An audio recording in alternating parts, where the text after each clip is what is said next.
Suite à notre première vidéo sur 5 choses à savoir pour améliorer ton CV, il y a eu des ajustements qui ont été apportés et après plusieurs mois d'attente, voilà une belle opportunité professionnelle qui se présente à toi, une offre qui correspond parfaitement à tes attentes et à tes aspirations professionnelles. Mais là se pose un autre problème, c'est celui de la lettre de motivation.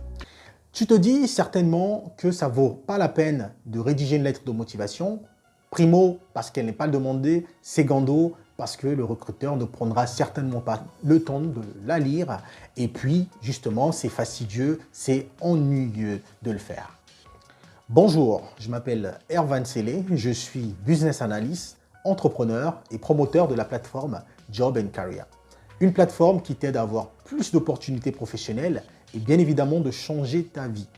Dans cette chaîne, je te parle de business, je te parle de salariat et d'entrepreneuriat. Je t'aide à trouver un emploi, à le conserver, à te lancer dans tes propres business parce que c'est avec ça que tu changeras finalement ta vie. La lettre de motivation. Si tu ne sais pas ce que c'est très simple. Je vais t'épargner dans cette vidéo des définitions lapidaires. Google le fait mieux que moi. Je t'invite à aller sur Google, à taper « définition lettre de motivation ». Il y a une pléthore de définitions qui t'aideront à comprendre ce que c'est une lettre de motivation. Nous allons aller droit dans le but du sujet. De manière très lapidaire, une lettre de motivation, c'est simplement un courrier.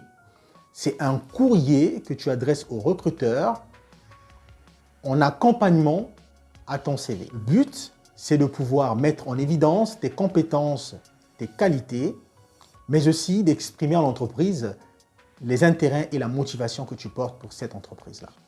J'ai parlé dans cette petite définition des qualités et des compétences. Oui, justement parce qu'il y a une différence entre ces deux points. Les compétences, ce qu'on appelle le savoir-faire. Par exemple, parler plusieurs langues, c'est une compétence. Avoir la maîtrise de l'outil informatique, maîtriser les techniques d'élaboration des états financiers, ainsi de suite.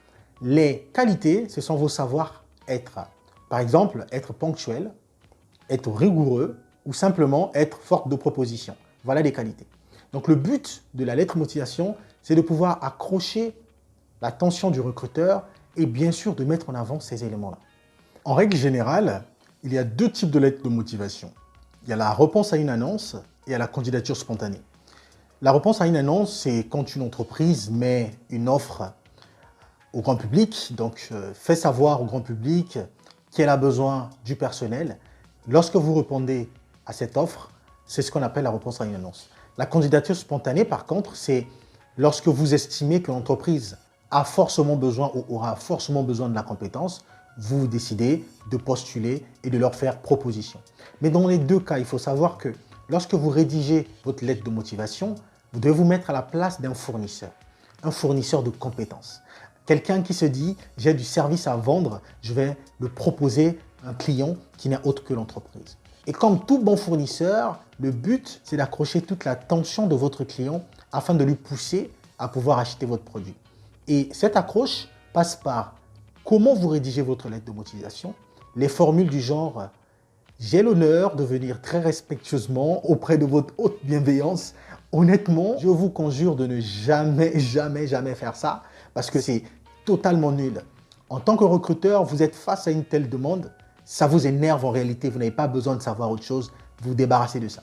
Ça prouve que le candidat vit encore à l'Antiquité et continue avec des formules totalement obsolètes. Dans tous les cas, qu'il s'agisse d'une candidature spontanée ou d'une réponse à une annonce, le formulaire est quasiment le même.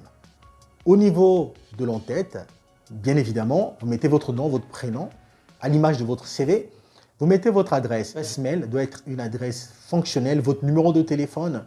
Ceux qui n'ont pas suivi la première vidéo, j'ai donné des conseils sur ce qui est des numéros de téléphone. Je ne vais pas les répéter dans cette vidéo-là.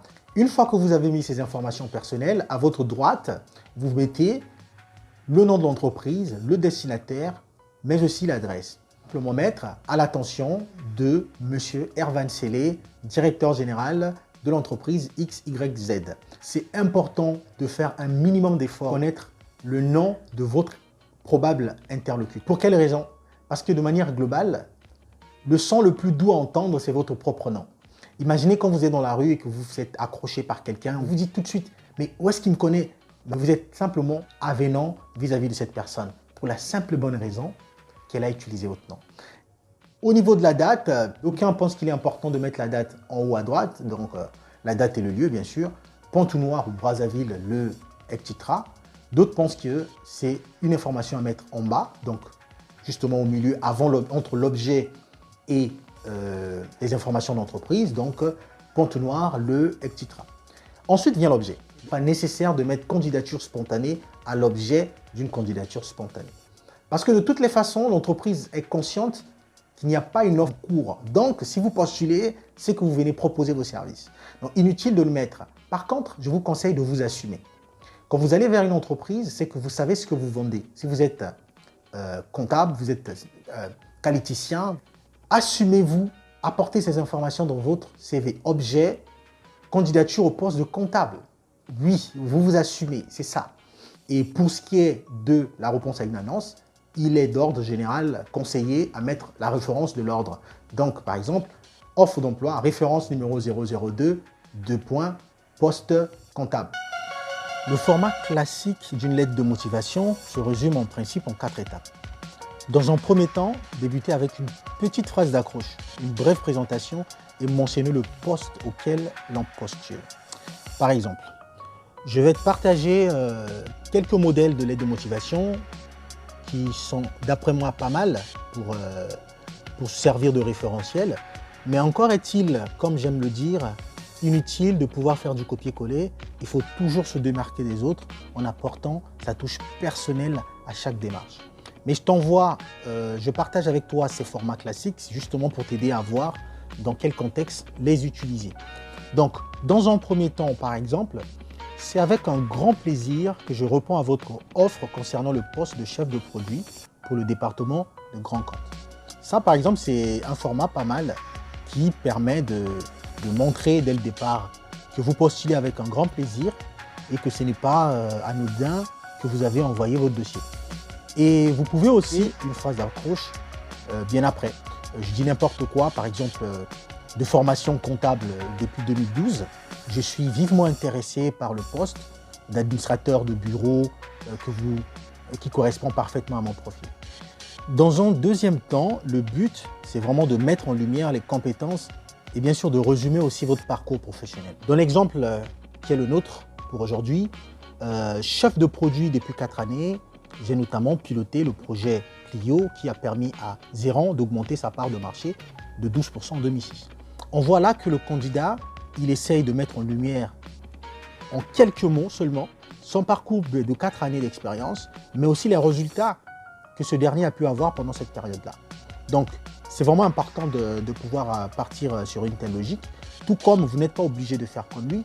Vous pouvez dire, par exemple, comme l'indique mon curriculum vitae, 6 juin à ce mail, à l'issue de ma formation, j'ai pu me forger une expérience probante dans tel domaine, ainsi. Tout dépend de vous, de comment vous sentez la chose, parce que je ne veux vraiment pas vous donner des modèles classiques auxquels vous feriez du copier-coller, mais l'idée, c'est vraiment de vous montrer que partant de ces éléments-là, on peut avoir des résultats beaucoup plus intéressants.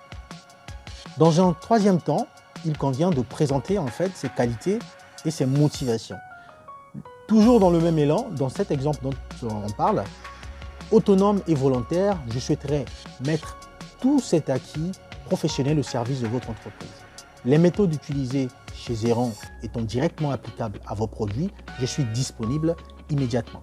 Par exemple, vous pourrez justement, en parlant de motivation, dire par exemple, travailler à ce poste me permettra de pratiquer dans un environnement plus propice à mes attentes et plus favorable à la mise en œuvre de mon projet professionnel.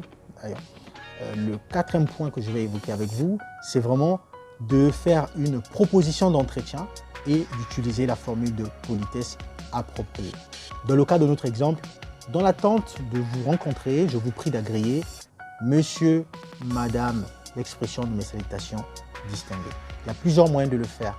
Tout comme on peut dire de manière simple, je me permets de solliciter un entretien afin de pouvoir vous exprimer de plus vive voix, de vous exprimer plus concrètement, par exemple, les atouts de ma candidature et les motivations qui m'animent. Dans cette attente, je vous prie d'agréer, etc., etc.